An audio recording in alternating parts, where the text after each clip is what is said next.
নমস্কার বন্ধুরা, কেমন আছো তোমরা সবাই? আশা করি সবাই ভালো আছো। আমিও ভালো আছি।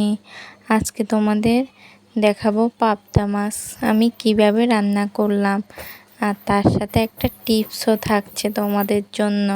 তাই বলছি পুরো ভিডিওটা দেখে নাও, তাহলে বুঝতে পারবে টিপসটা কী রয়েছে তোমাদের জন্য।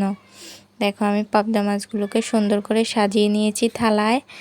এগুলোকে এবার হলুদ আর লবণ দিয়ে মেখে নেব। এভাবে সাজানোটা আমি দেখেছি একটা ভিডিওতে, তাই তোমাদেরকেও আমিও সাজিয়ে দেখিয়ে দিলাম। এবার আমি মাছটা ভেজে নেব লাল লাল করে। তোমাদের সাথে একটা টিপস শেয়ার করছি। পাবদা মাছ যেহেতু তেলের উপর দিলে অনেক সময় পোড়ে, তাই এতে ময়দা বা আটা ব্যবহার করুন। আটা একটু দিয়ে দিলে তাহলে আর ওই মাছটা ফুটবে না, ফুটে গায়ে আসবে না।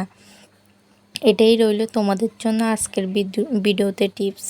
এবার আমি মাছটা রান্না করে নিলাম। পেঁয়াজ কুচি আর পেঁয়াজ বাটা দিয়ে দিলাম, তারপর মশলা দিয়ে মশলাটা কষিয়ে নেব।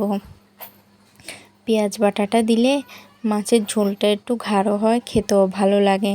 দেখো, আমার কষানো হয়ে গেছে। এবার এতে আমি জল দিয়ে দিলাম এবং মাছও দিয়ে দিলাম। দেখো, আমার মাছটা রান্না হয়ে গেছে আর ঝোলটাও খুব গাঢ় হয়েছে পেঁয়াজ বাটা দেওয়াতে। এবার আমি লাউ শাক রান্না করলাম। কিভাবে দেখাবো। এই লাউ শাকগুলো শুকনো মরিচ দিয়ে খেতে অনেক ভালো লাগে, তাই আমি শুকনো মরিচগুলোকে তেলের উপর দিয়ে ভেজে নিলাম। এবার রসুন দিয়ে দিলাম তেলের উপর, তারপর লাউ শাক, কুচি করে রাখা লাউ শাকগুলো দিয়ে দিলাম। ভালো করে নেড়ে ছেড়ে নেব। আমি নেড়ে ছেড়ে নিয়েছি। এবার এতে আমি নারকেল কোড়া দিয়ে দিলাম। আমি নারকেল কোড়াগুলোকে একটু হলুদ মেখে দিয়েছি, যাতে একটু কালারটা আসে, দেখতে সুন্দর লাগে তাই। এবার এতে আগে থেকে সিদ্ধ করে রাখা বুটের ডাল দিয়ে দিলাম। এই শাকে বুটের ডালটা দিলে শাকটা খেতে খুবই স্বাদ লাগে, তাই আমার শাক রান্না হয়ে গেল।